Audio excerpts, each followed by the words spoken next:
Thank you, everyone, for allowing me to share my story. I hope that something that I share might be helpful to you and help you along the way in your healing, if you have healing that needs to happen.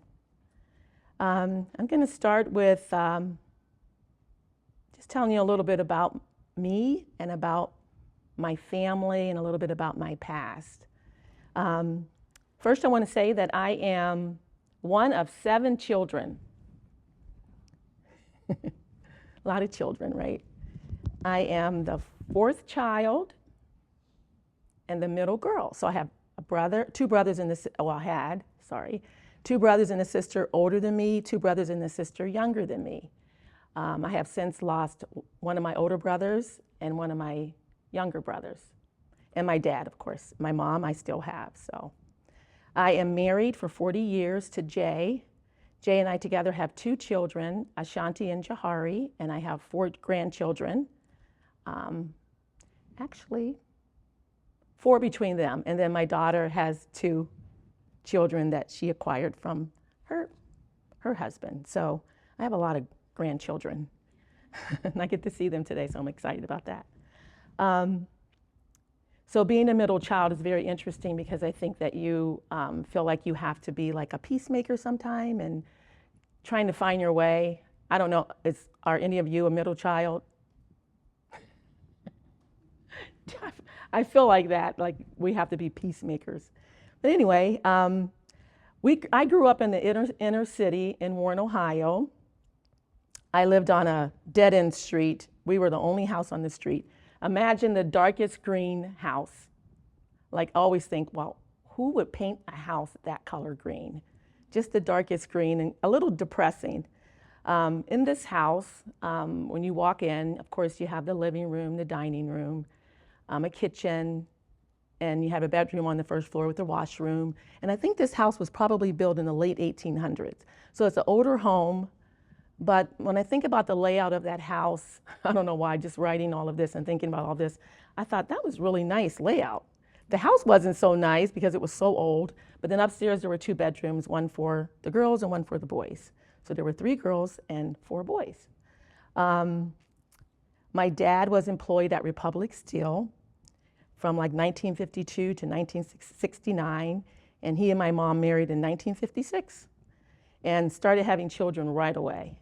So, but before meeting my mom, my dad had an injury. I think he had fallen from a crane, or he got injured on his job somehow. So he hurt his back pretty bad, but he continued to work. But then after a while, he began drinking. And I think that affected his job as well. But, and then eventually he couldn't work anymore because of the pain and just some other things that had happened to him. And I want to say about my dad is that it's hard to talk about abuse, neglect, when you love somebody so much. And I think in this life, I think we all have some type of trauma in our past that we're dealing with, whether it's a little bit deeper or maybe just something that you just like, that happened to me and it made me uncomfortable or whatever. One of the things that I'm happy to say, and maybe I'll just say that later, but there was one thing that I'm thankful that never happened. But so with my dad, after he lost his job, he tried to get it back, but he wasn't able to. But he was called upon to testify before Congress for unfair practices at the plant, which I think he felt that was a reason why he was injured, was because of some of the things that happened there. Like, for instance, I'll give you an example. Back in those days, the African-American men, they had to push a wheelbarrow to move the steel. And the other men, they had trucks with, they could just drive or whatever. So my dad testified before Congress and felt that was unfair. But one good thing about that was that he made a change. They offered him his job back. He said he didn't want it back. He couldn't go back. I think it's because of maybe the injury too, and then it's just kind of hard sometimes to go back to something that you felt was just so hard to deal with in the first place. My sister recently had something happen to her and she had to leave her job. And it was something a little bit similar, but it was so much trauma for her she couldn't go back. And when I was putting my speech together or my outline, I thought, that makes sense. Like, it would be hard for me to go back. Like, I wouldn't want to go back to some place that I felt like I was hurt. I mean, I probably could because it's just who I am, but I can understand someone not wanting to go back. So that's my dad's story. I wanted to kind of lay that out for you because that's where things began. When he lost his job, he began drinking. He became an alcoholic. I want to choose to believe that my dad was a good man with an addiction and trauma of his own that was never healed. So I think you all understand that in your lives, if you have trauma, it's from someone that wasn't healed as well. So it just continues. So in 1969, it's around the time that my dad had lost his job. And then the story I told you about him testifying before Congress actually happened in the 70s. So of course my mom had to go to work. I don't know if you guys have ever heard of Packard Electric in Warren, Ohio. It's a plant. It's kind of like Ford, but it's Packard. They make cars, Chevys.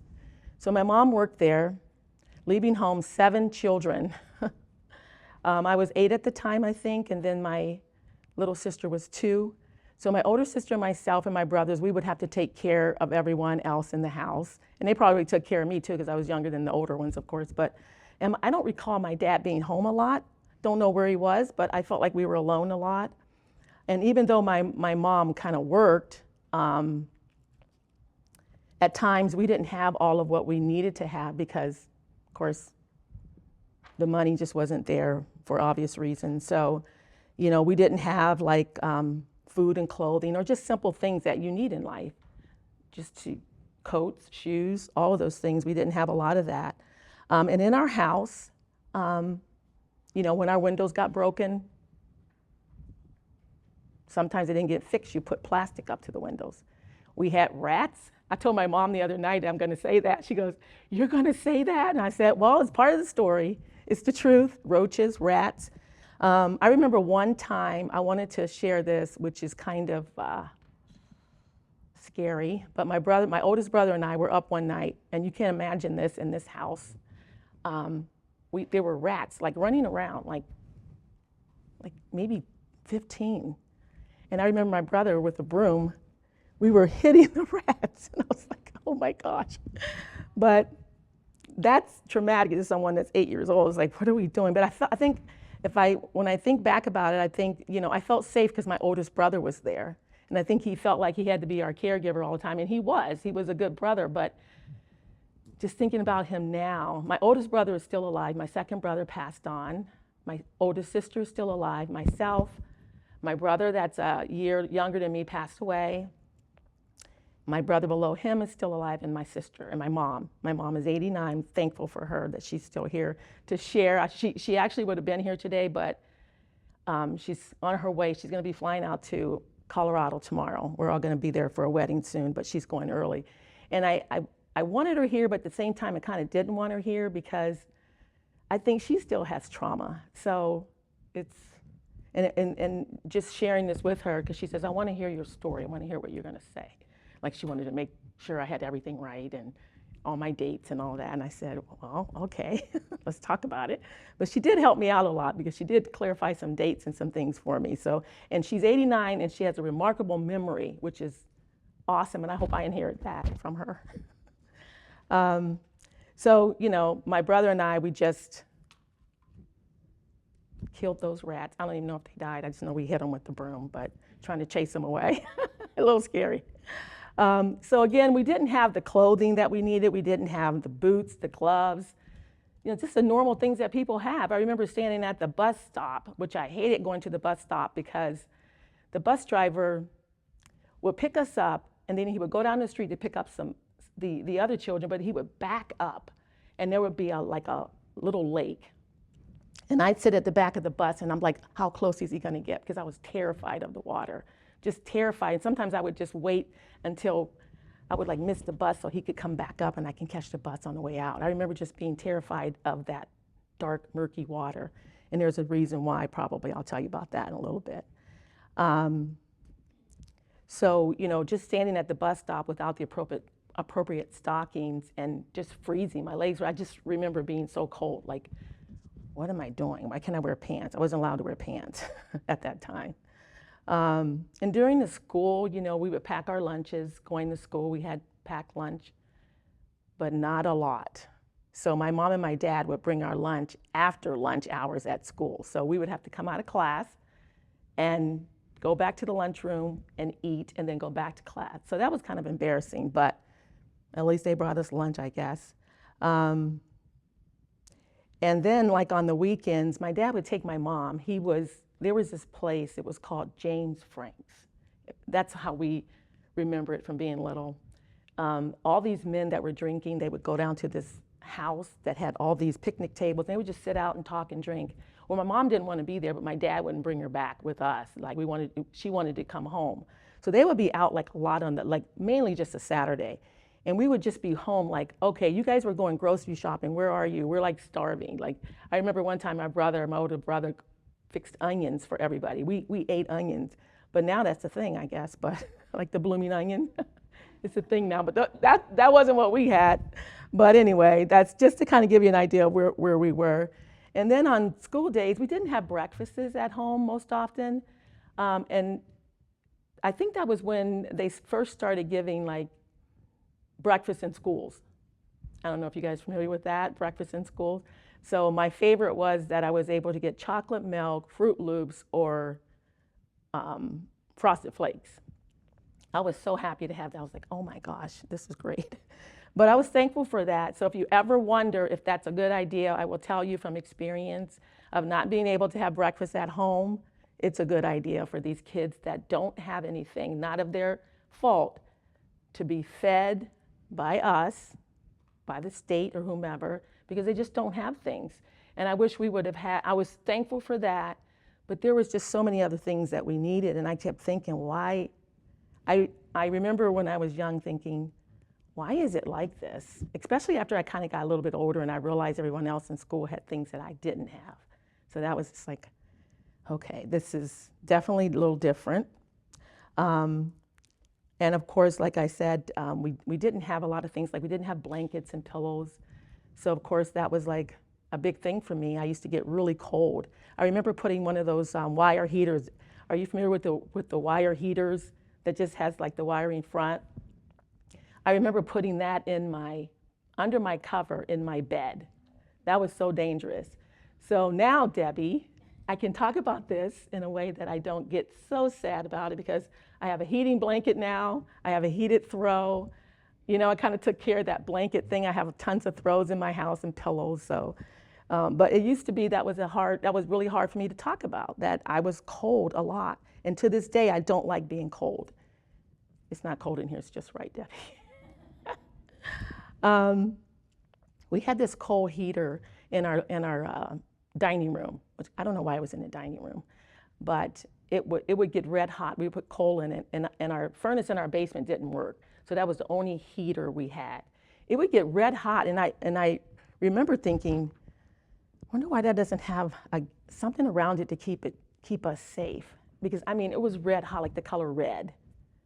I was talking to my mom about this the other night, or was it Thursday night, and she said, I was so afraid you guys were going to get burnt when I would come home from work. I was like, why is that like that? She goes, it was red to the top of the ceiling. And she said, but my dad wasn't home a lot, so I think, you know, we just did the best we could. My oldest brother did the best he could to kind of take care of us and, you know, get us through. And I shared this, we had a dump behind us, a dump yard, like just a place where people would just put things. But for us, you know, I'll share about that later, but it was just like 50 yards from our backyard. And there was also a cesspool. I call it a cesspool, but it's more like a septic tank, an open. She's saying yes, she understands. Good. It was just like this open body of water with just like everything in it. And I do remember my dad and I standing, and we have a picture standing, he and I standing in front of it, and him saying, this is dangerous. Like, he had moments when he was really, really there for us and really a good man, but I think some of the bad kind of outweighed all the good because we all have all those memories, which are very difficult sometimes, even at our age now, to think about. Even my mom, had a conversation with her, and she was talking about some things, and I thought, man, she's 89. Clearly, she thinks about all these things and how she's still really not gotten through it. I don't have, like I said, a lot of memories of my dad at our old house. Like, he would promise to take us to like a festival or to the park, just right down the street, something that we take for granted, like just going just to have fun on a merry-go-round or something. And we would get dressed, and we weren't allowed to go anywhere unless he said we could. We weren't even allowed to go outside if he wasn't home. And I think he was protective like that because he didn't want us to be hurt. He didn't want anyone to take advantage of us. But for us, it seemed like abuse because it was like over the top, and we weren't really allowed to live, which really, if you think about that, it really puts you behind everyone else. When you step out in the real world, it's like, oh, okay, like we've lived in this foreign place forever, and then, we're thrown into the world. So, I mean, I just remember feeling so disappointed that we weren't able to like go to the park, go to the festivals like everyone else was going. He never came home. And to this day, I have a problem with someone leaving me somewhere or saying they're going to do something and it doesn't happen. My daughter was visiting me. She lives in Indianapolis, Indiana, and she was visiting me a couple weeks ago, and she was going to go get gas, and she says, I'll drop you off at the store. You can get, she needed some diapers or something for the baby. And I said, please come right back. And I said, because that's part of my trauma. Please. When I came out, she was sitting right there. She understood it. I don't want to get sad about that, but let me grab some water. Sorry. But she understood it, because I think nowadays people are more aware of their trauma than we were when we were growing up, and we had to just deal with it. We didn't have a way out. We didn't know how to deal with it. We just walked through it. But nowadays, our children understand what trauma is, and they help us through. She helps me through. So she understood that. She was there for me when I came out, and I said, thank you. I appreciate that. I do also want to say that my mom was, to me, and still is, the sweetest person ever. She's like an angel. She has gone through so much. I want to say this. I'm being recorded, but I have to say it because it's part of the trauma. I've seen my dad hit my mom, which was, sorry.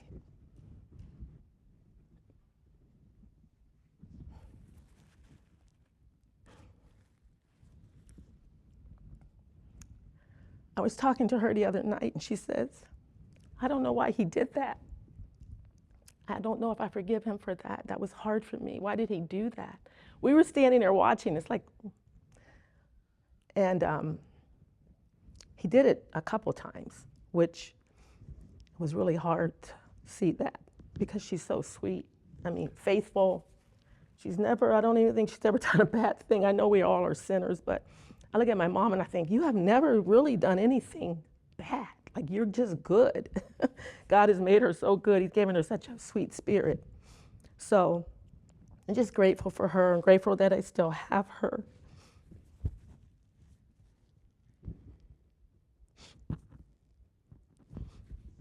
Sorry.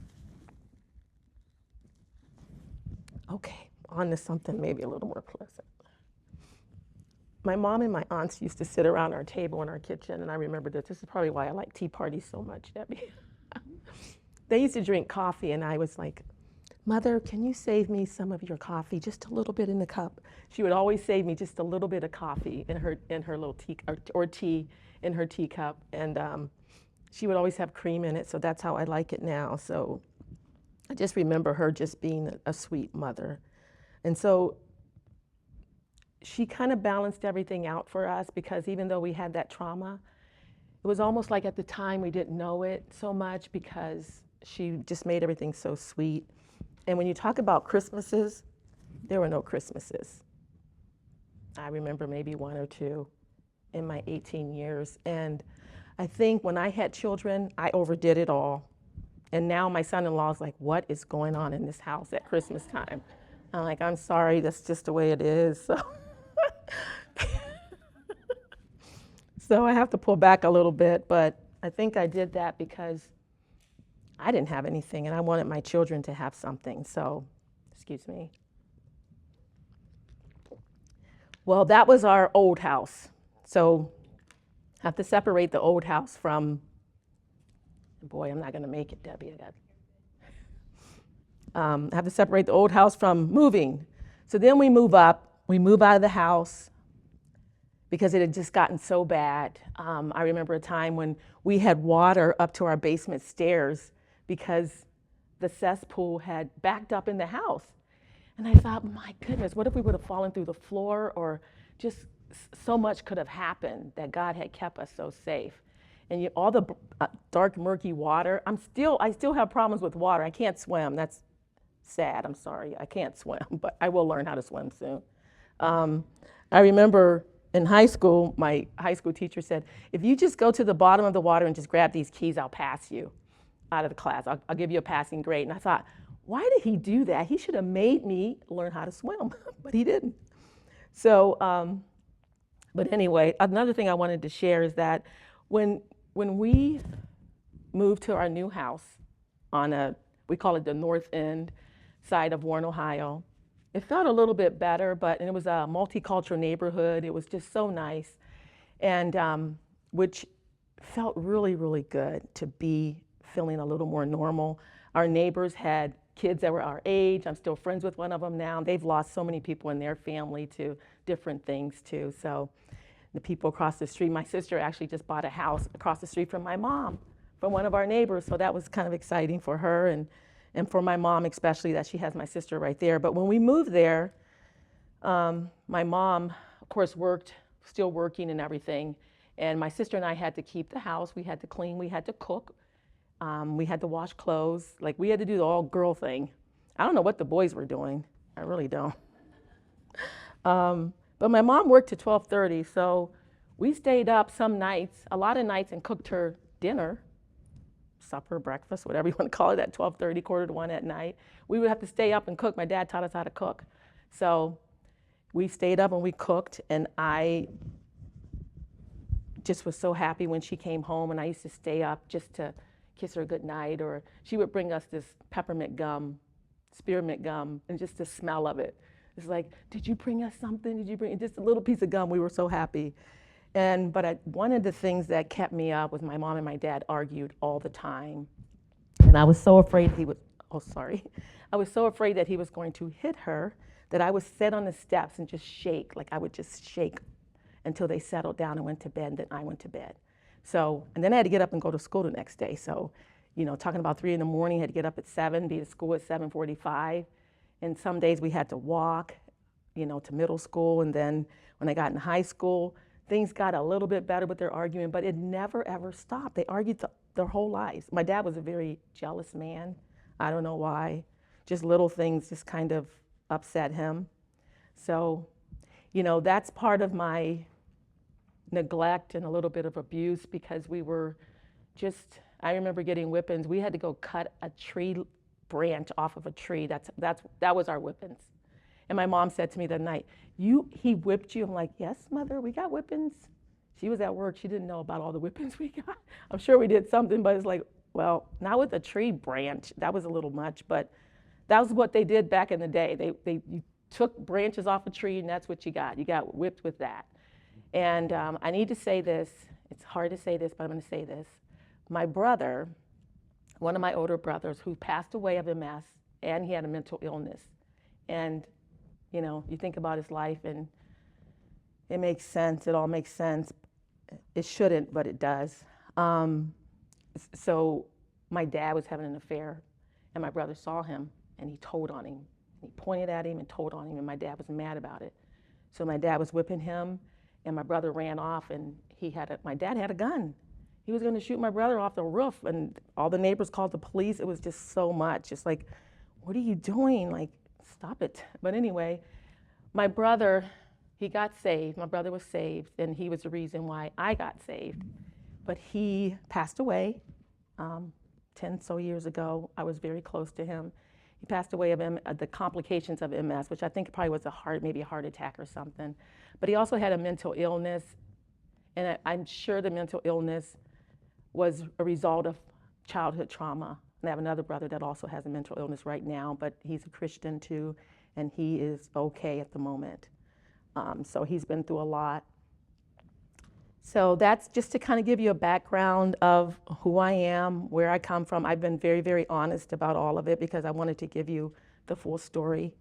When I joined high school, got through middle school, when I joined I'm leaving out a lot because it's just too much. I probably should write a book, Debbie. I should be like you, write a book. Through middle school, I talked about us cooking dinner and helping my mom. In high school, we joined the track team and we joined the gymnastic team. My dad was drinking, so we could get away with the little things as we got older. I think he wasn't as worried, but he still didn't allow us to talk to boys. We weren't allowed to be downstairs. When our boy cousins came over, we had to go upstairs, which I kind of get some of this stuff now, what he was trying to do. He was trying to protect us because there were a lot of guys that actually liked me and my sister, and they weren't necessarily good guys. So my dad wasn't all wrong about that, but I think if he would explain that and we could have had a more normal life, it would have been a little easier for us to understand that kind of love rather than somebody not explaining and just doing things that didn't make sense to you at that age. But now that we're older, we understand he was trying to protect us. So we joined the track team and the gymnastic team. We were okay. We weren't like the best gymnasts, but we did good. I remember once my dad came and he saw us in those little gymnastic outfits and he was like, oh my God, he had to leave. He couldn't take that. But I don't blame him, now that I think about it, but it's just part of the team. But I wanted to say this because this was really kind of an interesting part of my childhood. When I was about 13, I'm going to go back a minute, my dad was drinking, and a lot of nights he would be drinking and would not go pick my mom up from work. So one night I said, okay, I'm going to watch him. If I can't wake him up, I'm going to go get her from work. I was 13. I had watched my dad, because in the summer months I used to go with him to get my mom from work. So I watched my dad, how he would put the car in gear, how he would start and put it in gear, back out. I watched all the lights. I watched what he was doing with his feet for the brake and the gas. So I couldn't wake him up, so I got the keys out of his pocket, got in that car, drove down the street, got to the stop sign, and my last turn, or 2 turns before I had to go into the plant to park for my mom, there was a police officer. He never stopped me. So I continued on to the plant. I continued on and parked like my dad would have parked. My mom came out. She goes, where's your brother? Who's with you? I said, I drove myself. She goes, what? She goes, get over there. What are you doing? I said, well, we call my dad Deity. We didn't call him Daddy because people made fun of us. So we started calling him Deity, which is weird, but anyway. I said, well, I couldn't wake him up. And she goes, don't you ever do that again. I don't even think my dad knew that I did it. Like, he was out of it. I don't even know if he knew how she got home. Maybe he thought one of my brothers went, but I did that. I'm proud of myself for doing that. It was probably not a good idea now I think about it. I'm sure it wasn't a good idea, but it was fun. So I want to talk about, last time I was here, I told everybody my story. I might have left some things out because I thought there's just so much, and I didn't have my notes. I started over again, so pretty much the same story though. But we talked about gratitude last time. I told my story, we talked about gratitude. So to me, you can't have healing without, for me, part of my healing was my gratitude. It helped me to see things in a different way. Like how I said about my dad, how my dad, he saw things a little differently. He didn't do things the way that normal people might have done it, or maybe that is normal for some people, I don't know. But my gratitude for some of this is, I told you about the dump. I want to say I'm thankful for the dump because we were able to get things that we didn't have. Like we were able to get like dishes, pots and pans, whatever it was, maybe some clothing. Because I think back now, I think we only went shopping once a year, and I was like, well, how did we even get clothes?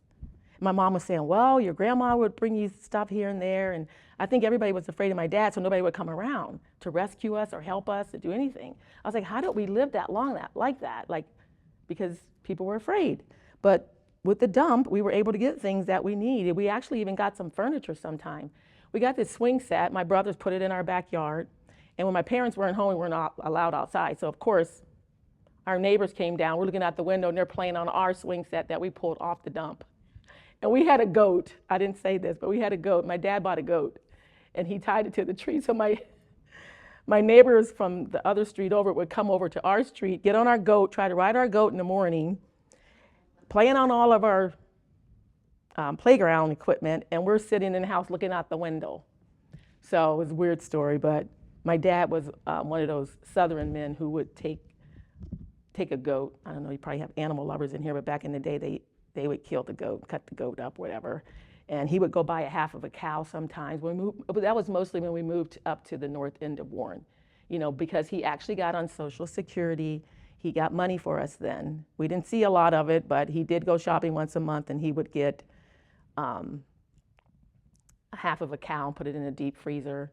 And we had those machines that they have in the deli that you slice your meat. We had one of those in our kitchen. So he did do that once a month, but until the day he passed, he drank. And it was sometimes very, very sad to watch it. I remember one day I cried and just kind of went upstairs and just cried. And nowadays when people tell me they're drinking vodka, to me it's like, what? Like, it's a devastating thought to me, it's trauma to me. So a lot of people in my family wouldn't drink around me because they knew that for me it was just difficult for me to see that. So, but anyway, you can see glimmers of my dad, that he was a good man, but he had his own trauma. I don't think he really meant that.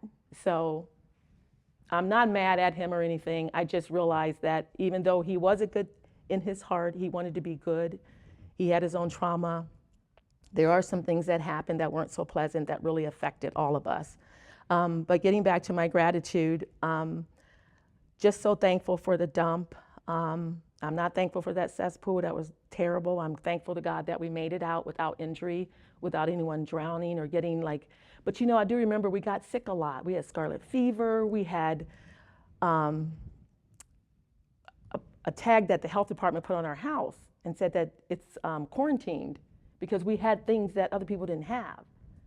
Like, we had lead in our house either. I don't know, you guys know a lot about lead from the past and how it affects you in the future. But I was not thankful for that cesspool. And even now, just driving by water, it bothers me.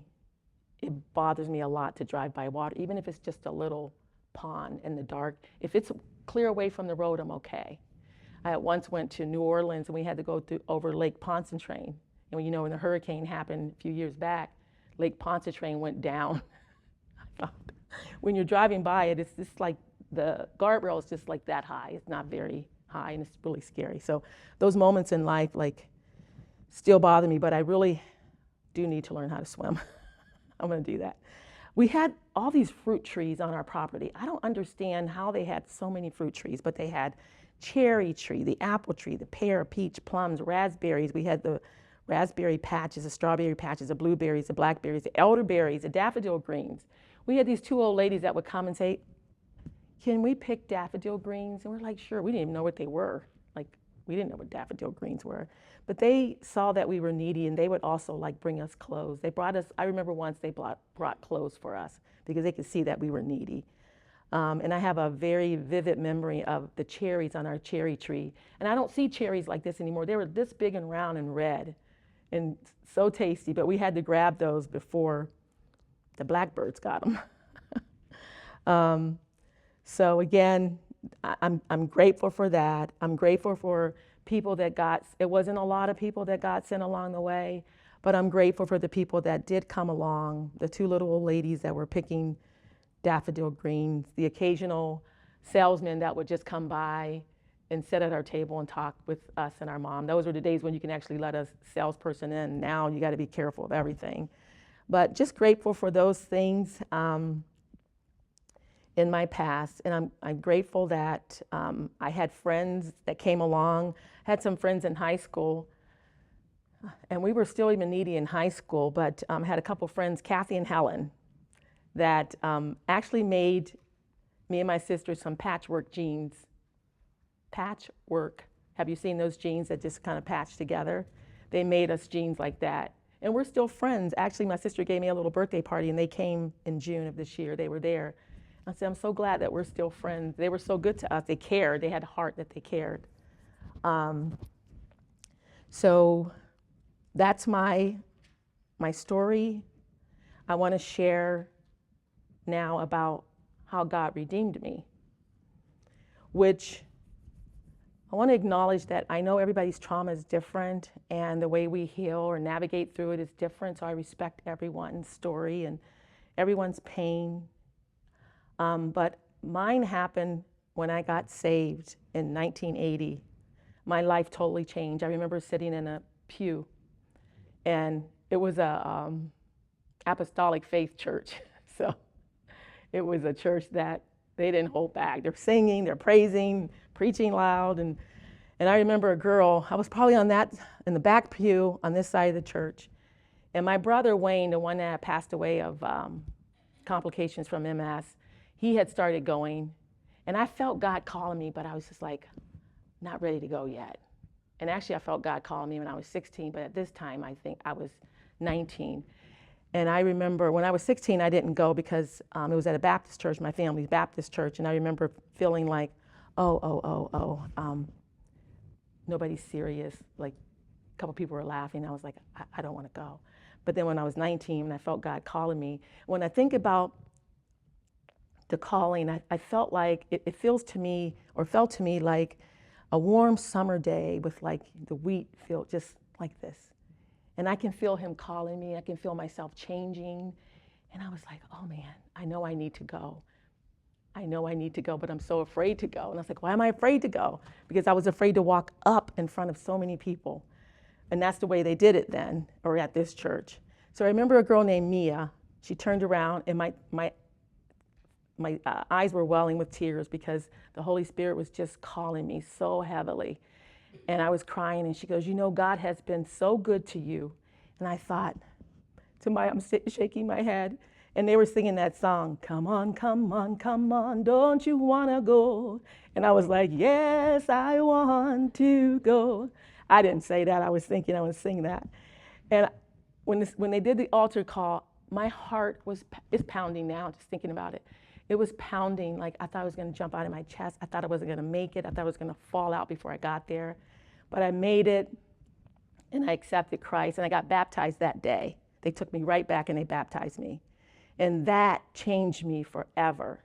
There was a time when I stuttered. I couldn't speak. I could not talk. And when I was, after I had gotten saved, the elder that baptized me, he says, why won't you talk? Like, why are you so quiet? And I said, I feel like I have to be careful of everything I say. And I was like, I was just so insecure, and I stuttered. I was actually in college. I enrolled at Kent State University, and I had to stand like this and speak to my class. I could not talk. So my dad would come and pick me up, but he would come with his friends that were drunk, and sometimes he wouldn't show up, and I was standing there waiting. That's another thing that I didn't mention earlier. And so I had to withdraw from school, but ended up going back with my sister. We kind of carpooled with some other people, and we were able to finish a year of medical assisting. And that helped me. But getting back to my salvation story here, that day changed me forever. I felt alive. I felt confident because they taught me, I learned about Jesus and the reason why he died for me. And I began going to church like Sunday, Tuesday. We went on Tuesdays and Fridays. And I loved being there because that was home. That was where Jesus was to me. And I would steal away at home. And granted, the people that are living in my house are not saved. And they're thinking I'm crazy because we even fast a lot. And I want to tell this story about, I wasn't going to say this, but I'm going to share this story. We were practicing our faith at church. And the pastor said, you can choose anything you want. You're going to practice your faith. So I said, okay. I'm going to pray for $5 to help the family get a Christmas tree. I don't know why I did that. So I was trusting God. I was quiet, waiting. And I was still living at home.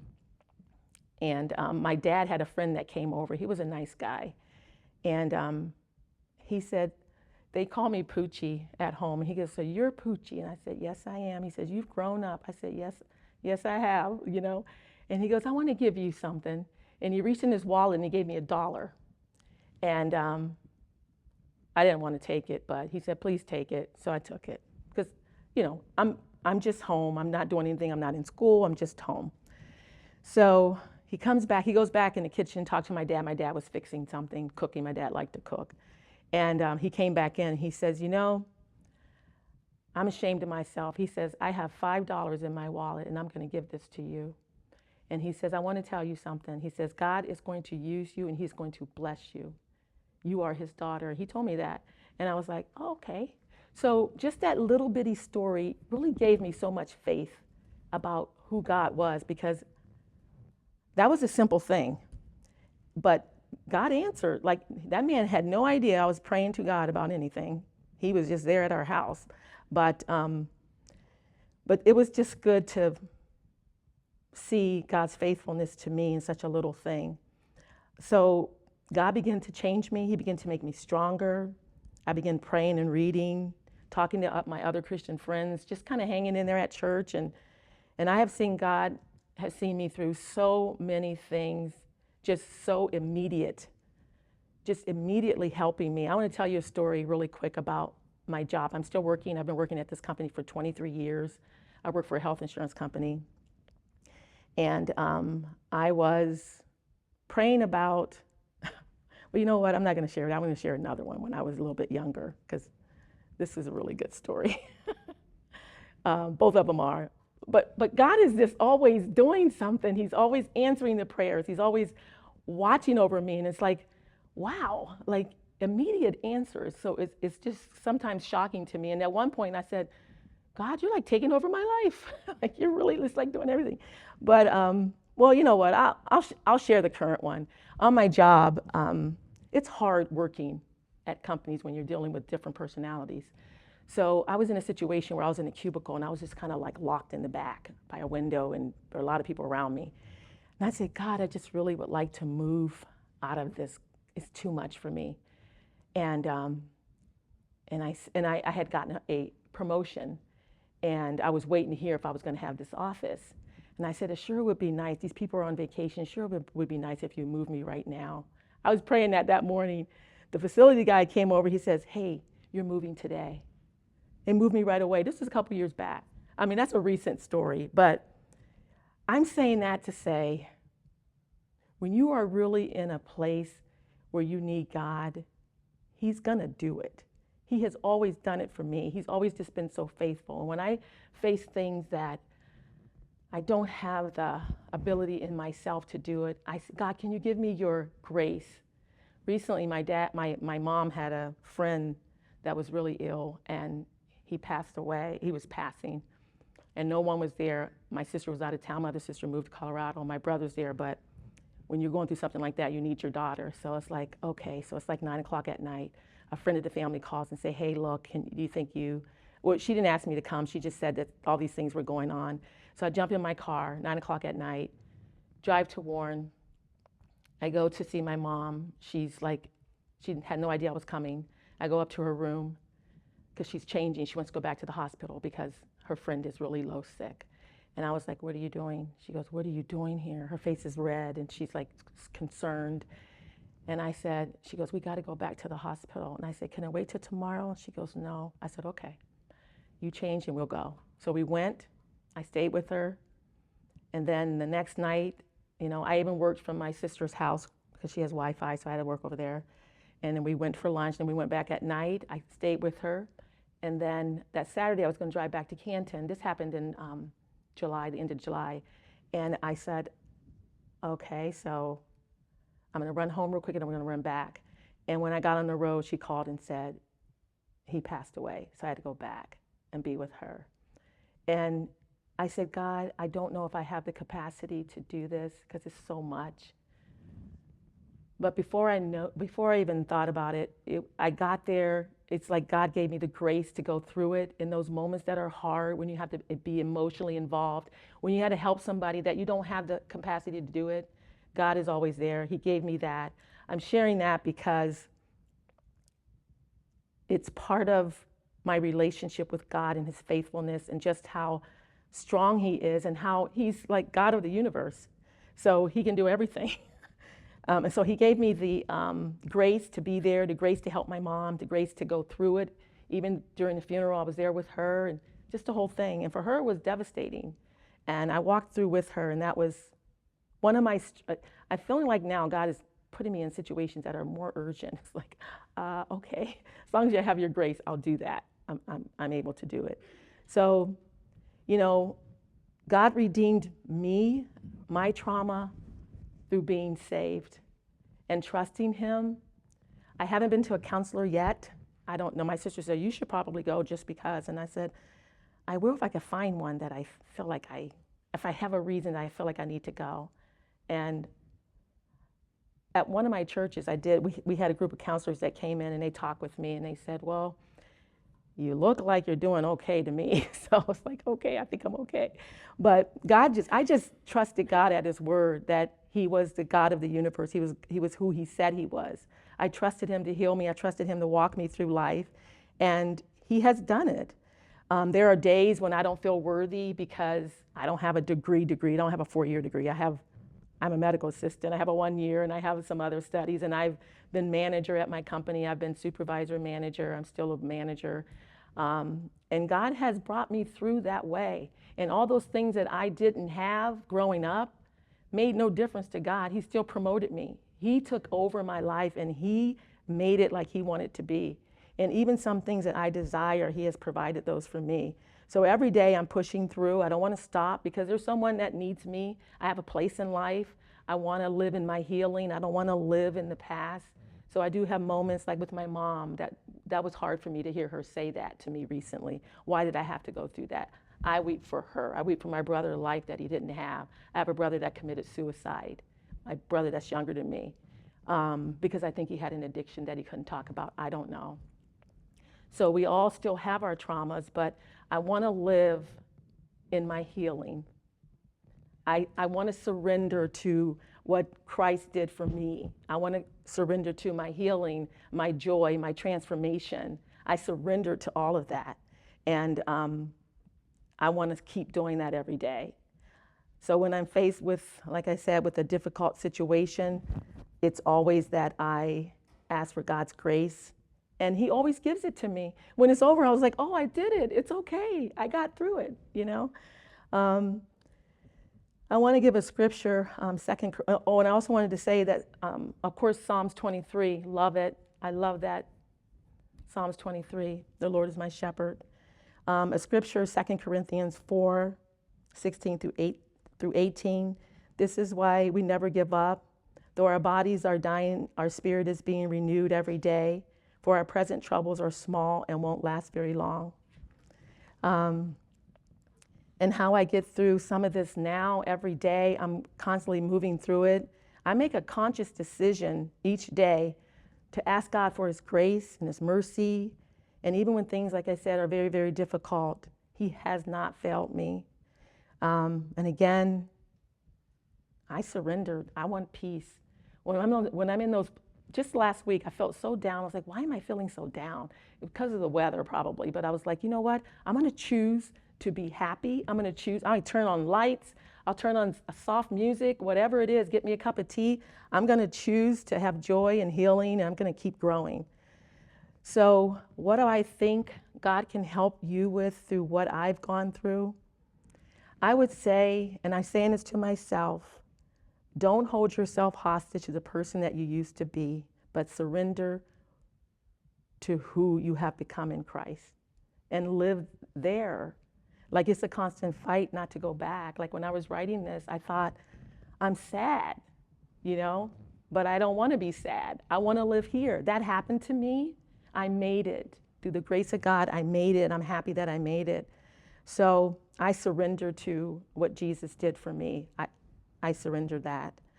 In Scripture, Philippians 4:13, for I can do everything through Christ who gives me strength. And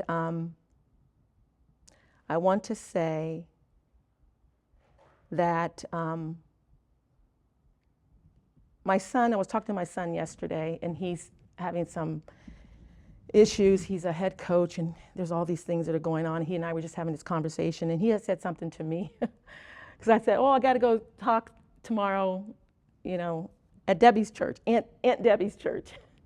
And he goes, "Well, I know what you're going to say, how you got through your trauma."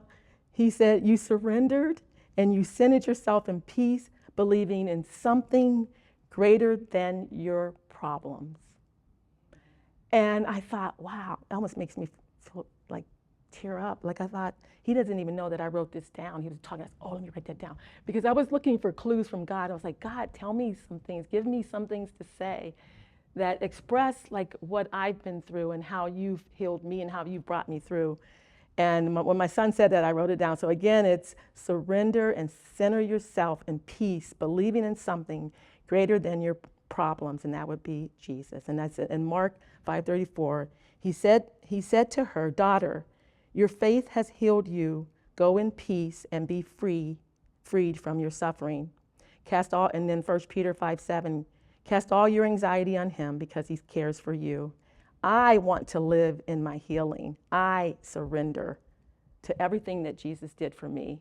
And that's how I'm standing here today, not feeling so sorrowful about things unless I'm going deep and thinking about them. But I think that's part of what made me who I am. It's part of what makes me compassionate for other people that are going through things. When I was a manager, my senior VPs and my directors accused me of being too nice. And I said, it's not that I was too nice. I said, but because even people coming in the company, they've told them these things to keep me where they want me to be. I'm too nice. So I said, okay, that's fine. But you remember one thing. I said this recently to a VP, which I can talk to him like this because he's not like one of those people that's going to hold anything against me, and I felt free to say it. I said, you remember one thing. I will never be mean to anyone because in the end, we're all going to have to answer. So you remember that. I said, and I am not too nice. I am compassionate. I can tell the truth. And I can tell somebody something without being mean. So I want to live where God has put me, and he has advanced me and moved me in life and has kept me. And I have been able to be strong for other people that in those moments they weren't strong, and people have been strong for me. Debbie has been there for me my entire adult life almost here, living here in Canton. She has been one of my friends that have walked me through a lot of difficult times. So God uses our friends, he uses our family, and I'm grateful for those people that have come along my way and walked with me in life. And so again, I say, just surrender to what Christ died for us and live in your healing, live in your peace, accept it. And if you're not there, pray and ask God to help you to get there. And I believe he will do it. Thank you.